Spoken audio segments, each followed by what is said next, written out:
नमस्कार, मैं आशुतोष जोशी और आप देख रहे हैं न्यूज़ 18। क्या आप भी उन लाखों केंद्रीय कर्मचारियों में से एक हैं जो सुबह की चाय के साथ पे मैट्रिक्स के चार्ट देख रहे हैं?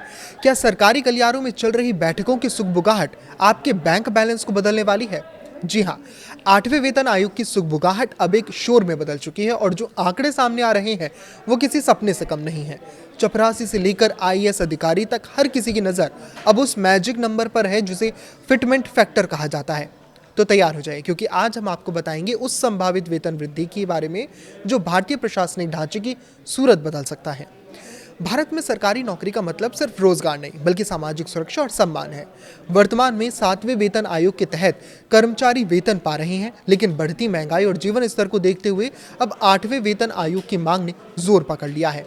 8वें वेतन आयोग की टीम सक्रिय हो चुकी है और दिल्ली, पुणे से लेकर उत्तराखंड तक बैठकों का दौर जारी है। इन बैठकों का मुख्य उद्देश्य कर्मचारियों की जमीनी समस्याओं को समझना और एक ऐसी रिपोर्ट तैयार करना है जो संतुलित हो। कर्मचारियों की ओर से जो सबसे बड़ी मांग उभर कर सामने आई है वो है फिटमेंट फैक्टर को 3.83 तक बढ़ाना। अगर सरकार इस मांग को हरी झंडी दे देती है तो न्यूनतम बेसिक सैलरी जो अभी 18,000 है वो उछलकर सीधे 69,000 के करीब पहुंच सकती है। इस संभावित बदलाव का असर केवल निचले स्तर के कर्मचारियों पर ही नहीं बल्कि पूरी हायरार्की पर पड़ेगा। विस्तार से समझें तो लेवल 1, जिसमें हमारे कार्यालय के चपरासी और अटेंडेंट शामिल हैं, उनकी वर्तमान न्यूनतम सैलरी 18,000 से बढ़कर 69,000 के आसपास हो जाएगी। वहीं लेवल 2 के कर्मचारी जैसे लोअर डिविजनल क्लर्क, एलडीसी की सैलरी 19,900 से बढ़कर लगभग 76,000 तक पहुंच सकती है। ये वृद्धि केवल अंकों का खेल नहीं है बल्कि ये उन लाखों परिवारों की परचेजिंग पावर को बढ़ाने वाला कदम है जो मध्यम वर्गीय सपनों को पूरा करने की जद्दोजहद में लगे हैं। इसी क्रम में लेवल 3 के कांस्टेबल और कुशल श्रमिकों की सैलरी 83,000 और लेवल 4 के जूनियर क्लर्क और स्टेनोग्राफर की सैलरी 97,000 के जादुई आंकड़े को छू सकती है।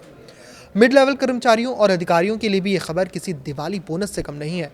लेवल 6 के कर्मचारियों की सैलरी 1,35,000 से के आसपास पहुंच सकती है और लेवल 7 के अधिकारियों की सैलरी 1,72,000 तक जा सकती है। ये एक ऐसा उछाल होगा जो निजी क्षेत्र की बड़ी कंपनियों के पैकेज को कड़ी टक्कर देगा। जब हम सीनियर लेवल और शीर्ष पदों तक और उनके जैसे लेवल की बात करते हैं तो तस्वीरें और भी बड़ी दिखती हैं। लेवल 15 और लेवल 18 यानी कैबिनेट सचिव स्तर की बात करते हैं तो वहाँ आंकड़े और भी चौंकाने वाले हैं। लेवल 15 के अधिकारियों की सैलरी 1,82,000 के आसपास बढ़कर इससे भी बढ़कर 6,97,000 के आसपास पहुंच सकती है। और वहीं लेवल 18 के शीर्ष अधिकारियों की सैलरी 9,57,000 से प्रति माह तक पहुंच सकती है। इसके साथ ही 30 साल के करियर में 5 प्रमोशन की गारंटी और भत्तों में 3 गुना इजाफा कर्मचारियों के मनोबल को 7वें आसमान पर ले जाने वाला साबित होगा। हालांकि इन आंकड़ों को देखकर खुशी के साथ साथ आर्थिक चुनौतियां भी सामने आती हैं। वेतन आयोग की टीम जब राज्यों का दौरा कर रही है तो उनका लक्ष्य केवल सैलरी बढ़ाना नहीं बल्कि कार्यक्षमता को भी परखना है। फिटमेंट फैक्टर 3.83 की मांग पूरी करना सरकारी खजाने पर भारी बोझ डाल सकता है, जिसे राजकोषीय घाटा यानी फिस्कल डेफिसिट के चश्मे से भी देखना होगा। लेकिन कर्मचारियों का तर्क भी जायज है। महंगाई की मार और कार्यभार के बढ़ते दबाव के बीच एक सम्मानजनक वेतन वृद्धि उनकी बुनियादी जरूरत है। रेलवे से लेकर रक्षा और शिक्षा क्षेत्र तक हर कर्मचारी इस उम्मीद में है कि सरकार उनकी मांगों को गंभीरता से लेगी।